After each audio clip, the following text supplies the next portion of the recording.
HOA built a hotel on my farm. While I was gone, I came back to find strangers digging up my land, putting up walls where my cows used to graze. But what they didn't know was that every inch of this ground was already protected by law. And when they tried to take it from me, they walked straight into my legal trap. Welcome back to HOA Stories. I'm Jake, and yeah, I live out here, where the nearest HOA thinks they run the countryside. But this time, they picked the wrong farmer. If you hate HOA power games as much as I do, hit that subscribe button, and type BOHOA in the comments if you've ever had to deal with their nonsense. Share this story with a friend who's ever been pushed by an HOA, because this one gets wild. HOA built a hotel on my farm. While I was gone, when I came back, there were bulldozers parked where my horses used to graze, and a fancy 3-story building standing right in the middle of my land. At first, I thought I was dreaming, but no. The dirt smell was real. The noise was real. And the woman standing in a black suit, staring at me like she owned the place, was definitely real. I remember gripping the fence post so hard my knuckles went white. She smiled, that corporate kind of smile. The one that says, "We already won." "Mr. Carter," she said, walking toward me like she was on her own property. "I'm glad you're finally here. We've been waiting to discuss the partnership." Partnership?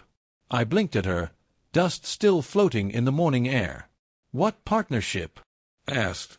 She looked surprised. "You didn't get our letters? Our emails? The HOA already approved this construction. We're expanding our community amenities, and your land was part of the agreement." I stared at her, confused, angry, and a little bit scared, because the land she was talking about, the one under that brand-new hotel, had been in my family since before there was even a town here. My dad always said, "Son, this land don't belong to anyone but us. Never sign it away, no matter what deal they offer." And I never did. So I said, "Lady, I don't know what kind of game you're playing, but I never agreed to anything." She sighed, pretending to be patient. "Well, the HOA has jurisdiction. You were absent for more than 6 months, and by clause extension, your property reverted under community maintenance rights." Maintenance rights? What the hell was she talking about? I'd left for 6 months because my mom was sick in another state. And now they were saying they could just build on my land? I walked past her, boots kicking up dirt, and looked closer at the hotel. Fresh paint, workers yelling, trucks beeping, and right there in the ground, my family's old boundary markers, dug up and tossed aside. I felt heat rising in my chest. "You people trespassed," I said quietly. She folded her arms. "No, Mr. Carter. We improved." That was the moment I knew this wasn't just a mistake. This was a setup. I didn't yell, didn't curse, didn't even look back at her. I just said, "All right, let's see what the law says about that." That night I barely slept. The glow of the hotel lights cut through my window. Every sound of those machines felt like an insult. I sat at my kitchen table with a stack of old papers, deeds, surveys, contracts. I read through every word until the sun started to rise. And there it was, a small handwritten note on the back of my father's deed. Protective covenant filed 1979, non-transferable, agricultural use only. I smiled. If that clause still stood, then building a hotel here wasn't just wrong. It was illegal. Next morning, I put on my hat, grabbed my phone, and recorded everything. Every inch of land. Every digger. Every worker. When I got close enough, a man in a reflective vest waved at me to back off. "Private site," he shouted. I shouted back, "You mean my property?" The woman in the suit appeared again, heels clicking on the pavement like she was walking on her own ego. She said, "Mr. Carter, you're obstructing operations. You need to leave before we call security." I laughed. "Security? You're the ones trespassing." She raised an eyebrow. "I think you should check your records, sir. Everything's been approved by the HOA and the county." County. Now that word made me pause. Because if the county was involved, This mess was bigger than I thought. That afternoon, I drove straight to the county records office. The clerk recognized my last name right away. "You're John Carter's son?" he asked. "Yeah," I said, "and I think someone just stole my land."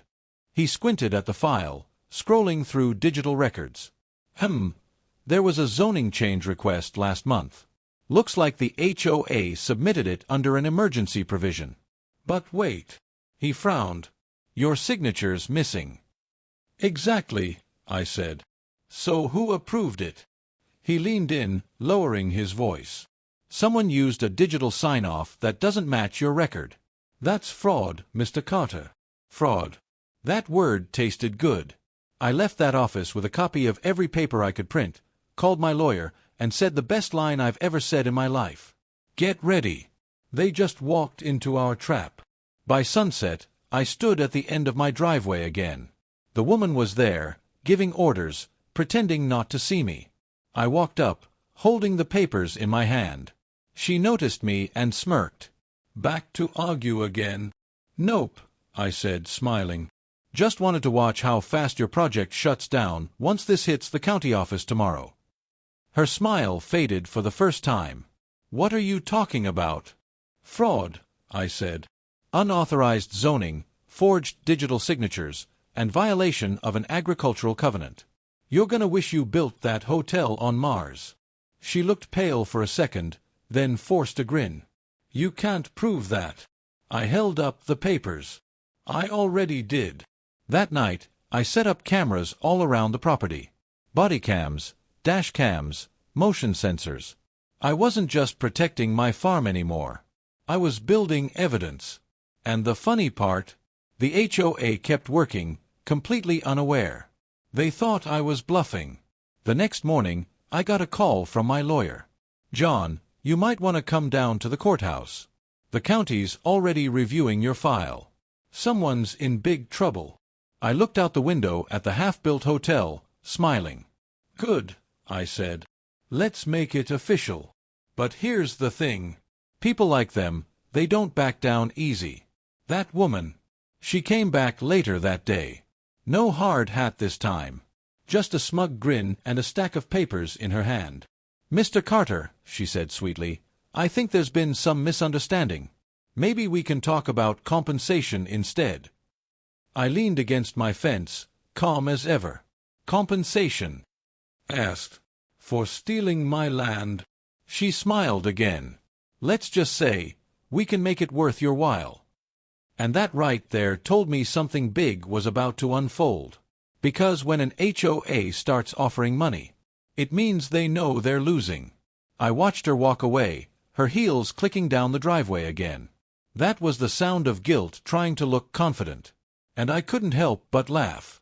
Because she had no idea. I hadn't even used my best card yet. So tell me something, folks.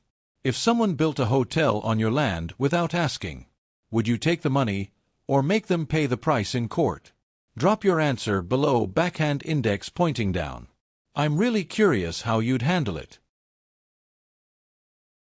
The next morning, I woke up to the sound of heavy engines again. Except this time, it wasn't construction equipment. It was tow trucks. They were towing my pickup off my own property. I stormed outside barefoot, still in my coffee-stained shirt. "Hey, what the hell are you doing?" The man holding the clipboard didn't even flinch. "HOA order," he said flatly. "Unauthorized vehicle. Blocking access to development zone." "Development zone?" I yelled. "This is my driveway." He shrugged. "Talk to the lady in charge. She's inside." Inside. I turned my head toward the half-finished hotel. And sure enough, there she was again. The same blonde woman in her perfect suit, sipping coffee like she was on vacation. I walked right up the path, boots sinking in the wet soil, and stopped a few feet from her. "You got some nerve stepping on my land again," I said. She didn't even blink. "Oh, Mr. Carter, it's not your land anymore. The HOA has assumed temporary control until this legal confusion is resolved." Temporary control. I wanted to laugh, but my jaw was too tight. "You're digging your own hole," I said quietly. And you're gonna fall right in. I called my lawyer immediately. His name was Rick, small-town guy, loud voice, and mean as a bulldog when he smelled injustice. "John, I've seen this before," he said. "They think because you live outside the main development line, you're unprotected. But that covenant your dad filed is solid gold." "So what's next?" asked. He paused. "We file for an injunction. That'll freeze everything until the judge reviews ownership. But first, I need evidence. Real evidence. Not just paperwork." He was right. If I wanted to take down the HOA, I needed proof they acted intentionally. Not just recklessly, knowingly. That night, I set up my truck camera at the end of the driveway. I parked an old ATV near the fence line with a GoPro hidden under the seat. Every light, every sound, every movement, I wanted it recorded.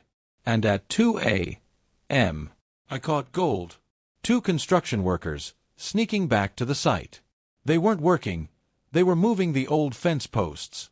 Pulling up my boundary markers again. I zoomed in and saw one of them taking pictures, sending them to someone on the phone. And just like that, the truth hit me. They weren't just building. They were erasing proof. Next morning, I sent the footage straight to Rick. He whistled through the phone. "Well, damn, this isn't a mistake anymore. This is fraud with a capital F." He told me to meet him at the county courthouse that afternoon. We'd file the injunction and hit them where it hurt, their bank account. When I showed up, Rick already had everything printed and sealed. He looked proud. "This paper," he said, holding it up, "means they can't lift a shovel without the judge's approval." I grinned. Time to watch them panic. We drove back to my farm together. The hotel looked even uglier now that I knew it was illegal. As we pulled up, I saw her again, standing near the bulldozer, yelling at her foreman. Rick smirked. "Wanna do the honors?" I nodded and stepped out of the truck. "Ma'am," I said loudly, waving the paper. "Construction stops. Immediately." She turned slowly, her face twisting in confusion. "What is that?" "Court order," I said. "Filed this morning. Signed by Judge Alvarez. You keep working, you'll be facing criminal charges." She blinked. "Criminal?" "Yep," Rick said, walking beside me. "Forgery, trespassing, destruction of private property. You're not just in hot water, lady, you're boiling in it." For the first time, she didn't talk back. She just looked around nervously. The workers had stopped what they were doing, staring at her. And then, she turned and walked away. Fast. For about a week, the site went quiet. No bulldozers. No trucks. No yelling. It almost felt peaceful again. But peaceful doesn't last long when money's on the line. One evening, I saw a black SUV parked near the gate. 2 men in suits were talking to one of the construction foremen. I stepped out of my porch light and shouted, "You lost." The taller guy smiled, too polished to be a contractor. "No, Mr. Carter. We represent the HOA legal department. We just want to resolve this, privately." "Privately?" asked. "After you built a hotel on my land?" He chuckled. "There's no need to be emotional. Mistakes happen. The HOA board is prepared to offer a settlement, a very generous one." Rick, who'd been listening from inside, stepped out behind me. "Don't say another word, John," he muttered, then looked at them. "Put your offer in writing. We'll take it to court. Otherwise, you can leave." The man's smile faded. "You're making a mistake, counselor." Rick stepped closer. "I've made a lot of mistakes in life, but letting people steal my client's property isn't one of them." They left in silence. The next few days were strange. Quiet. Too quiet. No workers came. No lawyers called. Until one morning, I woke up to something worse than bulldozers. A notice of violation taped to my front door. Apparently, the HOA had decided to fine me for obstruction of community progress. $25,000 in penalties. I laughed so hard I nearly spilled my coffee. They were really trying everything now. Rick told me not to worry. They're desperate. When bullies realize they're losing, they throw paper punches. Still, I couldn't shake the feeling they had something else planned. And I was right. 2 nights later, I woke up to headlights on my property again. I grabbed my flashlight and phone, recording as I walked down the driveway. When I reached the gate, I froze. 3 men, same orange vests, were tearing down my no trespassing signs. I shouted, "Hey, you're on camera!" They looked at each other and ran toward their truck. But one of them dropped something in the dirt, a clipboard. I picked it up. It wasn't just a work order. It was a schedule, showing every shift, every payment, every subcontractor name tied directly to the HOA president's personal account. That was the smoking gun. The next day, Rick and I took it to the county investigator. He looked at the document and whistled low. "This isn't just zoning fraud anymore," he said. "This is embezzlement. Someone's pocketing money under fake contracts." Rick grinned. "Told you we'd get him. We filed everything." And within hours, the investigator had sent a formal inquiry to the HOA board. That evening, as I sat on my porch watching the sunset over the unfinished hotel, I saw her car again, the blonde woman. She stepped out, no smile this time. "Mr. Carter," she said softly, "I think we got off on the wrong foot." I chuckled. "Yeah, you started by stealing it." She sighed. "Look, I didn't know about the forged signatures. The board handled that part. I was just managing development. Please understand, this wasn't personal." I looked at her for a moment. "Then why keep showing up here?" She paused, then said quietly, "Because if the board goes down, they'll blame me next. And I think you're the only one who can prove what really happened." For a second, I almost believed her. Almost. But then I remembered the tow trucks, the fines, the lies. And I realized she wasn't scared of the truth. She was scared of losing her job. So I said, "Ma'am, the only thing I'll prove is that justice still works in this town." And I walked away. That night, I couldn't sleep again. Because deep down, I knew this wasn't over. She was planning something. And whatever it was, it wouldn't be legal. The lights from the half-built hotel flickered against the dark sky. It looked like a ghost building, half alive, half dead. And I whispered to myself, "You started this war, but I'll finish it. So tell me something. If your enemies suddenly offered peace after months of lies, would you trust them? Or would you tighten your defenses even more?" Drop your answer below, backhand index pointing down. I'm reading every single one. I knew it wasn't over. People like them never just walk away. The HOA had money, lawyers, and pride. That's a dangerous combination. The next morning, I walked down my driveway, half expecting peace. But peace doesn't exist when greed is involved. A bright white sign was standing near the fence, freshly planted overnight. It read, "Future site of Cedar Valley Resort and HOA Center, opening soon." They hadn't stopped anything. They just changed the name. My phone buzzed. A message from an unknown number. "Stop before you lose everything you have left." No name. No sender info. Just that one line. I looked around at the empty fields, the quiet equipment, and laughed under my breath. "Nice try," I muttered. Rick showed up an hour later. He tossed his briefcase on my truck hood and looked at the new sign. "Ballsy move," he said. "They're pretending your injunction doesn't exist."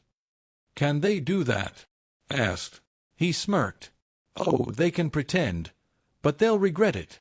We drove down to the construction site together. Workers froze the second they saw us coming. Rick pulled out a folded document and waved it high. "This site is under legal hold," he announced. "Any continued development is subject to seizure and fines." One of the workers looked nervous. "The HOA said it's cleared, sir." Rick grinned. "Then the HOA can explain that to the sheriff." He called right there, loudspeaker on. Within 30 minutes, 2 deputies rolled up the dirt road.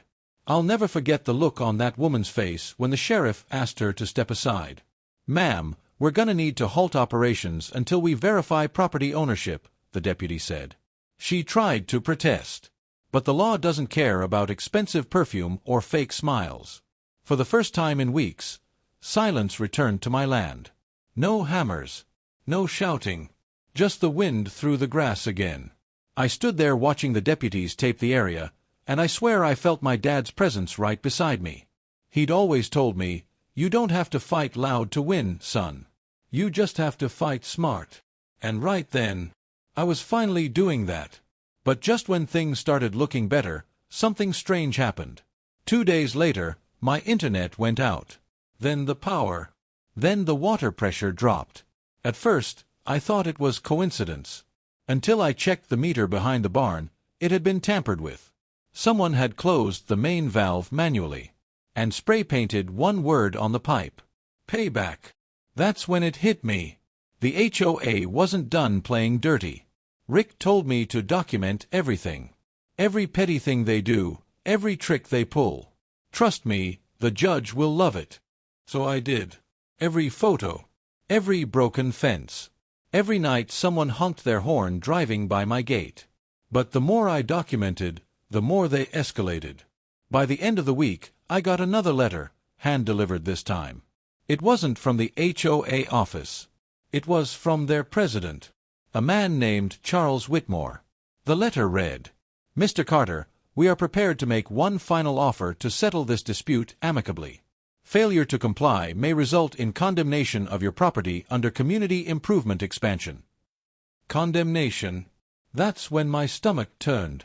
They were threatening to use eminent domain, claiming my land for public benefit. Rick slammed his hand on my table when he read it. They're bluffing. HOA boards can't use eminent domain. Only the county can. But I could tell. He was rattled too. The next morning, I went into town. Needed air, coffee, something normal. When I walked into the diner, everyone went quiet. A few whispered. One man at the counter said, "Hey, you're the guy fighting the HOA, right?" I nodded cautiously. "Yeah. Why?" He slid his phone across the counter. On the screen, a local news article. "Farmer refuses to cooperate with community development. Project delayed indefinitely." My picture was right there, taken from my own driveway. They were turning the whole town against me. I went home boiling mad. That evening, a county official came by, clipboard in hand. "Mr. Carter, we received multiple complaints from residents about unsafe property conditions," he said. "We'll need to inspect your land for environmental compliance." I laughed bitterly. "You mean the land I can't even walk on because they built a hotel over it?" He looked uncomfortable. "I'm just doing my job, sir." I stepped closer. "And who told you to do it?" He didn't answer, just walked back to his car. That's when I realized something bigger was going on. The HOA wasn't just a group of nosy neighbors. They had people inside the system. That night, I called Rick again. He sounded tired. "John, I've been digging through their financials. You were right. Whitmore's name shows up on multiple property deals across 3 counties. He's flipping land through shell companies." "So the HOA's just his cover?" asked. "Exactly. He's using HOA funds to acquire property cheap and sell to developers. And your farm sits right on the projected resort access road." I felt my heart pounding. So that was it. This wasn't about community. It was about profit. And I was standing in his way. Rick told me to stay calm, but I couldn't. I drove out to the construction site again, late, around midnight. The place was empty. Half-built walls glowed under the floodlights. And in that silence, I saw something that made my skin crawl. A group of men, not workers, standing near the foundation, whispering. They loaded boxes into a truck, quick and careful. No construction gear, no badges. I hid behind the hedges, recording quietly. When I zoomed in, I saw what they were loading. Documents, binders, stacks of papers from the site office. They were clearing evidence. Next morning, I showed the footage to Rick. He sighed. "They know the investigation's closing in. They're trying to erase the trail." I clenched my fists. "They won't erase mine." He smiled a little. "That's the spirit. We'll hand this footage to the county investigator. Once they trace those boxes, Whitmore's done. Later that afternoon, I drove into town for groceries. Halfway down the main road, I noticed a car following me. Gray SUV. Same one from the night before. I turned onto a side road, it followed. I slowed down, it slowed too. My gut twisted. Finally, I pulled into an empty gas station, grabbed my phone, and pretended to call someone. The SUV paused across the street, then turned away. But before it did, I saw the driver's face. The same woman, the project manager. I stood there in the cold, realizing something important. She wasn't just scared. She was involved. That night, I sat on my porch, the hotel lights flickering like a silent warning. My phone buzzed again, another anonymous message. You should have taken the money. No number. No reply option. I looked out over my land, feeling that familiar anger rise again. They thought fear would make me quit. But they didn't understand something about farmers. We don't quit when things get tough. We dig deeper. I grabbed my camera, my old truck keys, and whispered into the night. You wanted a war, HOA? You got one. Because, by morning, I planned to expose every one of them. So tell me something, folks. If someone threatened your home, your family's land, your peace, would you fight them in court? Or would you handle it your own way? Drop your thoughts in the comments, backhand index pointing down. I'll be reading every single one. That night, I barely slept. Every creak outside sounded like footsteps, every car light felt like eyes watching. They'd already cut my power once. What else were they planning? By sunrise, I had my plan ready. I wasn't just going to defend my land anymore.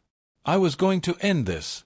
Rick pulled into my driveway just as I was packing up my truck. Morning, counselor, I said. You look like you've been up all night, he replied, rubbing his eyes. I have. I'm done playing defense.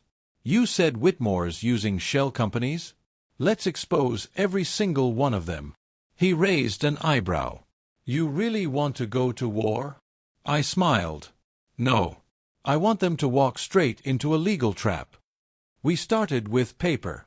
Rick had contacts in the county recorder's office, old friends who owed him a few favors. By noon, we had a stack of property transfers, development permits, and bank routing slips that all pointed to one thing. The HOA president was laundering money through fake land deals. But that wasn't enough. We needed proof of intent, something that tied him personally to the construction on my land. That's when Rick said something that changed everything. You remember that body cam footage from the sheriff's visit? The one that caught them arguing on site. I nodded. Well, he said with a smirk, that camera caught audio too. And the HOA president was standing right there when his project manager said the land wasn't legally cleared. I blinked. You're kidding. Nope. He didn't stop her. He didn't object. That's willful negligence. That's the kind of thing that makes judges lean forward in their chairs. But here's the twist. Before we could use that footage, it mysteriously went missing. When Rick called the sheriff's office, they said the file wasn't retrievable. He tried the county server. Nothing. That's when we both realized Whitmore had deeper pockets than we thought. He'd paid someone off. I remember standing outside that night, looking at the half-built hotel glowing in the dark. Every machine, every floodlight, every inch of that land screamed arrogance. So I decided to hit them where it hurt most, public exposure. The next morning, I posted a video. Just me, standing on my porch with the hotel in the background. I spoke calmly, like I was talking to a neighbor. For weeks, the Cedar Valley HOA has been trying to steal my land. They've built without permits, tampered with utilities, and threatened me with fake legal notices. But here's the thing, I have the receipts. And soon, everyone will see exactly who's been hiding behind this so-called community project. Then I ended it with one line. Sometimes the trap isn't in the dirt. It's in the paperwork. Within hours, the video went viral. People started commenting like crazy. Man, I'd sue them into the ground. Expose every single one of them. This is straight out of a movie. But it wasn't a movie. It was my life. And the HOA was starting to panic. That evening, Whitmore himself called me for the first time. No assistants. No lawyer. Just him. "Mr. Carter," he said in that smooth, fake polite tone, "I think you're making a mistake." "Oh. Which one, defending my land or catching you lying on record?" His voice tightened. "You're slandering our board publicly. Take down that video before this gets ugly." I laughed. "It's already ugly, Charles. You just didn't expect to get caught." Then I hung up. Rick clapped his hands when I told him. "Perfect. That call's a threat, and you recorded it, right?" I nodded. He grinned. "Then congratulations, John. He just walked into your trap." That was the turning point. The following week, Rick filed a motion to subpoena all HOA communications, texts, emails, internal memos. We cited harassment, trespassing, and unlawful property interference. Whitmore's team tried to stall, but it didn't matter. The local news had picked up my video. Suddenly, the HOA wasn't just facing one angry farmer, they were facing public outrage. And people started digging. Online investigators traced Whitmore's company links, uncovering a web of fake LLCs all registered to the same post office box. Every single one connected back to Cedar Valley HOA. By midweek, the pressure exploded. The project manager, the same woman from the construction site, resigned abruptly. And guess what? She called me. "Mr. Carter," she said quietly, "you were right. He's been using HOA funds to buy and flip land. I have the files to prove it." I didn't know whether to believe her, but Rick urged me to listen. She agreed to meet, in public, at a diner outside town. When she arrived, she looked different. No makeup, no attitude. Just tired. She slid a flash drive across the table. Everything's on there. Contracts, internal memos, even a voice recording of him admitting he forged your signature on one permit. My blood ran cold. "He forged my signature." She nodded. "And others. He's been doing it for years." I leaned back, letting it sink in. All that time, I thought I was just dealing with corruption. But this was criminal. Rick almost fell out of his chair when I handed him the drive. "This is gold, John. They're done. Absolutely done. But we didn't rush it. We waited. Watched. The goal wasn't just to win, it was to make Whitmore think he still had control. We let him file his fake countersuit, let him act confident in front of the board. Meanwhile, Rick quietly submitted the evidence to the state attorney's office. By the time Whitmore realized what was happening, it was too late. The sheriff's cars rolled up to his mansion one foggy morning. He came out in a silk robe, shouting about mistakes and legal immunity. Didn't matter. They had him on fraud, forgery, and property theft. The best part? Every camera in the county showed up to film it. That image, the same man who'd tried to steal my farm, standing handcuffed on his own driveway. That was my closure. 2 weeks later, I got a call from the county commissioner. "Mr. Carter," she said, "we've decided to dissolve the Cedar Valley HOA pending investigation. You'll retain full ownership of your property." I stood there in silence for a moment. After months of fear, noise, and pressure, my land was finally mine again. Rick came by later with a bottle of bourbon. "To the trap," he said, raising a glass. I laughed. "To the trap," I echoed. He smirked. "You know, you could write a book about this." I looked out at the half-demolished hotel. "Nah," I said. "I think the story's already told. But here's the thing, folks. It's not really about land or money. It's about control. When people think they can take something from you, your peace, your home, your legacy, you either bow down, or you build a trap so tight, they fall right into it themselves. And trust me, watching them fall is better than any revenge. If someone powerful tried to take what's yours, your home, your business, your dream, would you fight quietly through the system, or would you set a trap like I did?" Backhand index pointing down. You'd think it would end there, right? The president in cuffs. The HOA dissolved. My land safe again. But here's the thing about snakes. Cut off one head, and another one slithers right out of the dark. 2 days after Whitmore's arrest, I got a letter in the mail. No return address. No stamp. Just my name, written in thick black ink. Inside was a single piece of paper. Typed. No signature. You think you've won. The project was bigger than Whitmore. You just poked the wrong hive. I stared at it for a long time. The words felt like a cold wind crawling up my spine. That night, I called Rick. Tell me this is some kind of sick joke, I said. He sighed. John, we've stirred up something bigger than the HOA. Those shell companies, they weren't just local. Some of them trace back to a corporate developer out of state. I frowned. You're saying this wasn't just Whitmore's doing? Exactly. The HOA was their cover. Whitmore was the frontman. The real owners, well, they're used to getting what they want. Suddenly, all the little things started to make sense. The fast permits. The ignored complaints. Even the sheriff's missing footage. Whitmore was just a pawn. A loud one, sure. But not the king. A few nights later, I was out checking my fence line. I still didn't trust the quiet. Every noise made me tense up. Then I saw headlights on the old dirt road. 2 black SUVs, no plates. They didn't stop at the gate. They just sat there, engines humming, like they were waiting for something. Or someone. I went inside, locked the door, and grabbed my phone. But before I could even dial Rick's number, my power cut again. Total darkness. The hum of the fridge stopped. The ceiling fan slowed to a halt. And the only light left was from my phone screen. That's when a message popped up. Unknown number. You shouldn't have gone public. I don't scare easily. But that night, I'll admit it, my hands were shaking.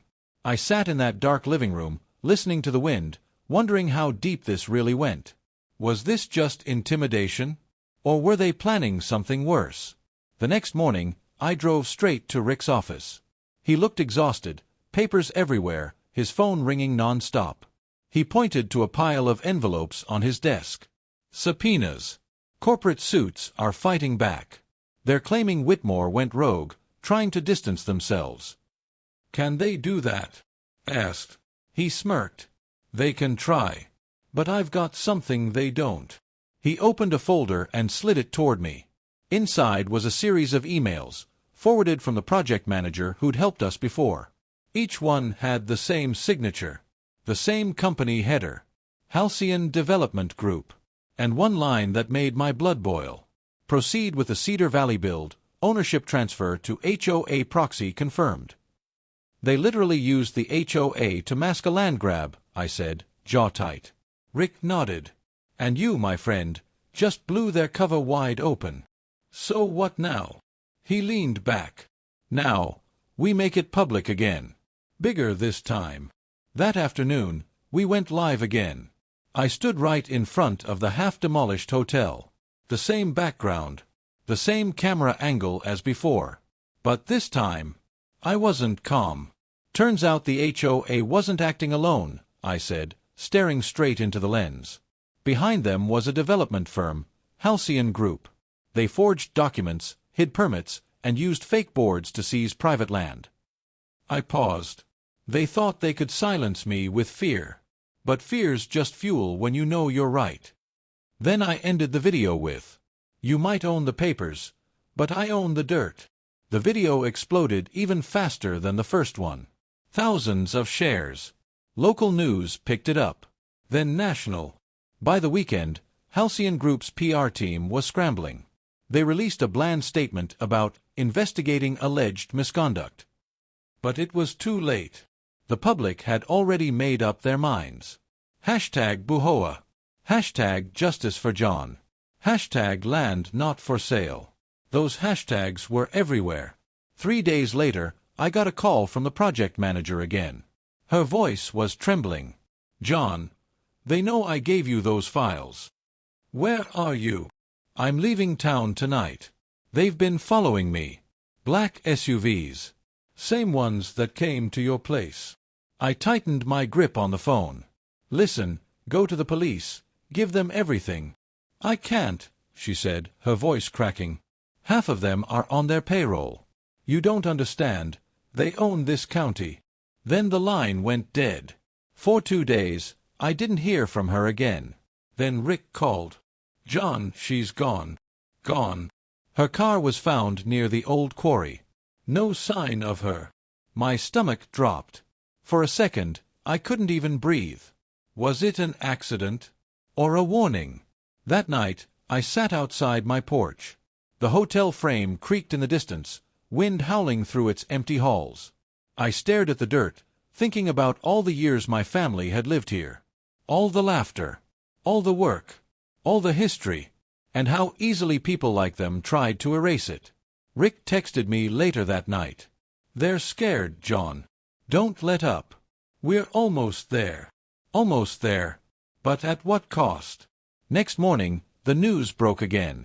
The county attorney had officially opened a state-level investigation into Halcyon development. And guess who was called as the primary witness? Me. I didn't want fame. I didn't want drama. I just wanted peace. But now, I was the face of a movement, whether I liked it or not. The day before my testimony, Rick dropped by with coffee and a tired smile. "You ready for this?" "As ready as I'll ever be," I said. He looked around my porch, then back at me. "You know, they underestimated you, John. They thought you were just some farmer with dirt under his nails." I smiled. "Guess they forgot. Dirt's where things grow." That night, I couldn't sleep. The sound of crickets, the hum of the windmill, all felt heavier somehow. Then I heard it. Crunching gravel. Footsteps again. I peeked through the blinds. The black SUVs were back. 2 men stepped out. Dark suits. No lights. No words. One of them pointed toward my house. The other shook his head. Then, they just got back in. And drove away. I didn't move for a long time. I just stood there in the dark, watching their taillights disappear into the distance. Something told me. This wasn't over. Not yet. Because when powerful people lose control, that's when they get dangerous. If you were in my place, alone, facing a powerful corporation with everything to lose, would you keep fighting? Or would you walk away while you still could? Backhand index pointing down. After that night, I knew peace wasn't coming back. Not yet. The SUVs had left, but the silence they left behind felt heavier than their engines ever did. I kept my lights off for 2 days straight. Didn't answer my door. Didn't pick up strange calls. And every time a car slowed down outside my driveway, I felt my heart jump like it was trying to escape. Rick called on the 3rd day. "John, you okay?" "Define okay," I said, staring at my window blinds.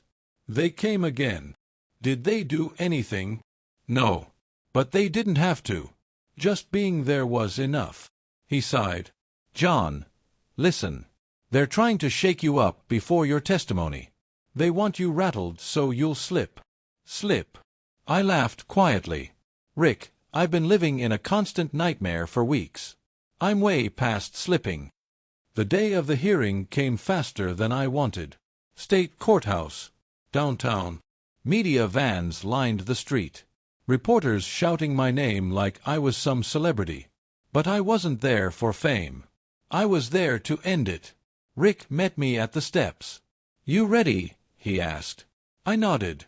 "Let's make them choke on their own paperwork." Inside, it was colder than I expected. Halcyon's lawyers sat across the table, polished suits, smug smiles. Their lead counsel leaned forward and whispered loud enough for me to hear. "You sure you want to do this, Mr. Carter? These things tend to get messy." I stared at him. "I grew up cleaning cow stalls, buddy. I can handle messy." Rick almost laughed. Then it started. They questioned everything. My ownership. My timeline. Even my motives. They tried to paint me as some paranoid local who didn't understand business development. But then Rick stood up. "Mr. Carter," he said, "can you tell the court what this is?" He clicked a button, and the big screen behind us lit up with an email. The one from Halcyon Group's director, approving the hotel project under my name. And right there, next to the digital signature, was my forged signature. Gasps filled the room. The judge leaned forward. "Mr. Carter, did you authorize this?" I looked him straight in the eye. "No, Your Honor. And I can prove it." Rick handed over the flash drive. The one from the project manager. Inside were the voice recordings, Whitmore admitting he had to fake Carter's approval to keep the investors happy. The courtroom fell silent. For the first time since this all began. It wasn't me on trial. It was them. The halcyon lawyers shifted in their seats. Their smirks gone.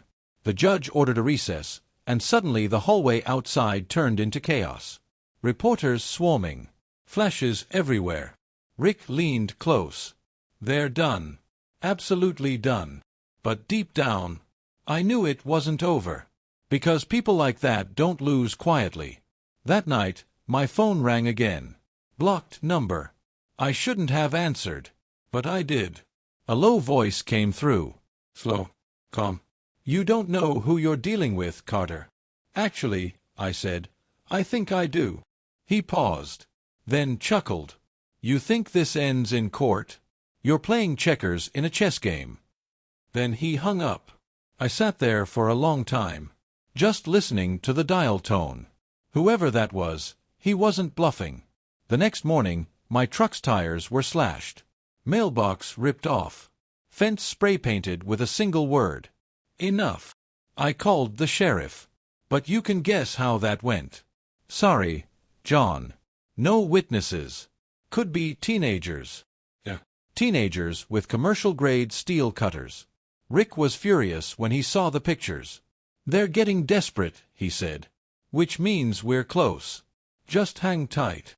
But the fear didn't go away. It just settled deeper. I stopped sleeping. Every noise outside felt like a warning. Every shadow looked like someone waiting. Then came the email. No subject, no sender. Just one attachment, a photo. The project manager. Alive. Standing next to a man I didn't recognize. Handshake. Smiles. Like nothing ever happened. Underneath it, a caption. "She works for us again. You will too." My stomach dropped. Was she playing both sides the whole time? Or did they force her back somehow? Rick didn't know either. But one thing was clear, they were tightening the circle again. A week later, the final hearing date was announced. The state was moving forward with criminal charges against Whitmore and several halcyon executives. Rick told me, "You won, John. You actually won." But I couldn't celebrate. Because winning didn't feel safe anymore.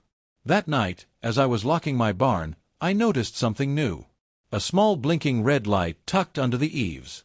A camera. They were watching me again.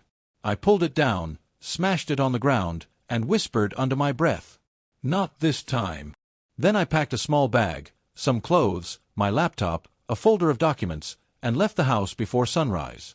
I didn't even tell Rick. I just drove. Miles of empty road. No phone signal. No GPS. I ended up at an old cabin I used to visit as a kid. My father's hunting place. Hidden behind miles of pine and gravel.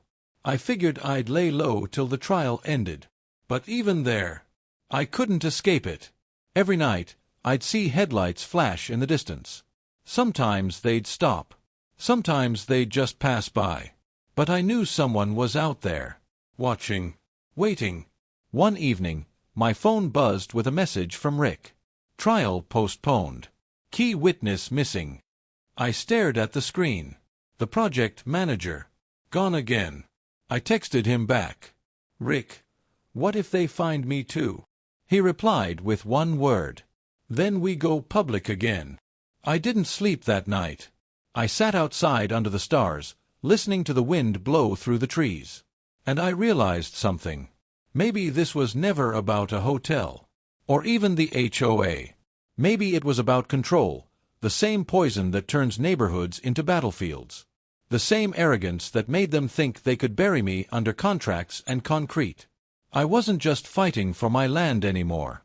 I was fighting for every single person who ever got bullied, threatened, or silenced by people who think money equals power. And if they wanted to come for me, they'd have to earn it. If you discovered someone was watching you, secretly recording, tracking, and trying to break your spirit? Would you stay and fight, or disappear until the storm passed? Backhand index pointing down. I didn't plan on being a hero. I just wanted peace. But peace doesn't come easy. Not when powerful people start losing their grip. A week passed at the cabin. No visitors. No text. Just the sound of rain tapping the tin roof. I thought maybe, just maybe, it was over. Until that morning. A truck came down the dirt road. Black. Windows tinted. I stepped outside with my phone recording, just in case. The door opened, and out stepped the project manager. She looked pale, exhausted, eyes sunken like she hadn't slept in days. "John," she said softly, "don't be scared. I came to warn you." I didn't lower my phone. "Last time you warned me, you disappeared and showed up in a picture shaking hands with the people trying to destroy me." Her lip trembled. "I had no choice. They threatened my family. They said if I didn't cooperate, I'd end up like—" She stopped herself. "Like who?" asked. She swallowed hard. "Like Whitmore." I frowned. "What do you mean, like Whitmore?" "He's in jail." She shook her head slowly.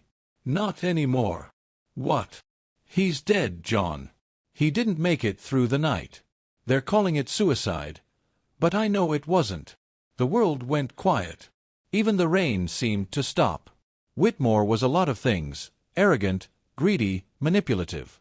But suicidal? No. Not him. My stomach turned cold. She stepped closer. "They're cleaning house. Anyone who knows too much is being silenced. You're next, John." I stared at her, trying to read her face. She wasn't lying. "Why are you telling me this now?" "Because I'm done being scared. I kept their secrets long enough. And if someone's going to take them down, it might as well be you."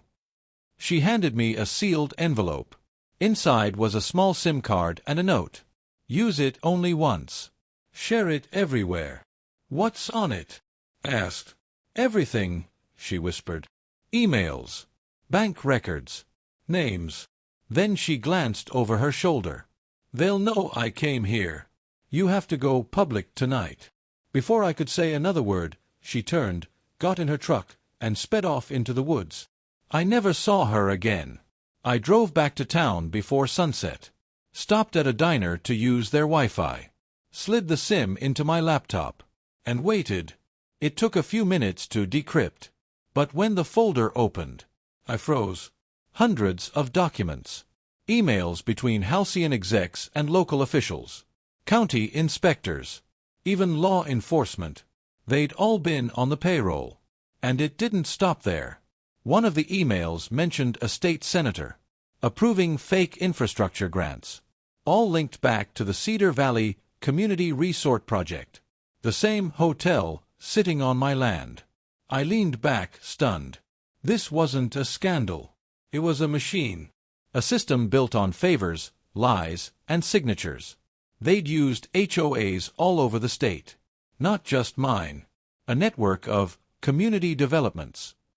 Each one a front for money laundering and property theft. I didn't think. I just acted. Posted the files to 3 forums. Sent them to 3 reporters. And uploaded a video on my channel. The thumbnail was simple. Me, standing in front of my farm. Hotel ruins behind me. And one line of text. They thought they could bury me. The video started slow. I didn't shout. I didn't point fingers. I just told the truth. I'm not special. I'm just a guy who refused to back down. But what I found isn't just my story, it's yours too. The same people who build fences around your freedom are the ones cashing checks off your silence. Well, silence ends tonight. Within hours, it spread like wildfire. Reddit, Twitter, YouTube, news outlets. Hashtag expose Halcyon. Hashtag HO Files. Hashtag Justice for Cedar Valley. People were furious. Protests started outside county offices. State reps were forced to issue statements. And suddenly, all those people who ignored my calls before, they couldn't ignore me anymore. By the next morning, Rick called. "John, "You did it," he said, his voice almost breaking. "They've opened a federal investigation. The FBI's moving in." I sat there in my truck, staring at the sunrise over my land. Finally breathing again. "Rick, it's over." He chuckled softly. "For them, maybe. For you, it's just beginning." A week later, news broke nationwide. Massive HOA development scandal exposed. Halcyon execs arrested in multi-million-dollar scheme. Local homeowners' video sparks federal inquiry. The same land they tried to steal became the ground that buried them. But the price was high. Rick left town soon after. Too many threats, too many calls. And the project manager. Her phone disconnected permanently. No goodbye. No trace. Sometimes I wonder if she made it out. Sometimes I don't want to know. Months passed. The hotel was torn down. The fields grew back green again. And for the first time in forever, I could walk across my land without fear. Neighbors waved again. Kids played near the creek. Life was quiet. Almost too quiet. One evening, I was out fixing a fence when I saw a black envelope tucked under a post. No name. No address. Inside was a photo. A blurry shot of me, standing in my field, looking at the horizon. And under it, just 4 words. "This isn't over, John." I laughed to myself. Not because I wasn't scared, but because I finally understood something. You can't scare a man who's already lost everything. You can only remind him why he fought in the first place. So I put that photo in my drawer, next to the old HOA letters, the fake permits, and the memory of every single person who thought they could buy silence with fear. Then I poured a drink, walked out onto my porch, and whispered into the night. "You built your empire on lies, but I built mine on dirt. And dirt doesn't forget." The camera fades as the wind picks up. Crows flying over the half-broken hotel sign in the distance. The last thing you hear, my voice. The HOA built a hotel on my farm while I was gone. But in the end, they were the ones who checked in permanently. If you uncovered a web of corruption in your own neighborhood, the kind that went all the way to the top, would you expose it to the world? Or keep your head down and stay safe?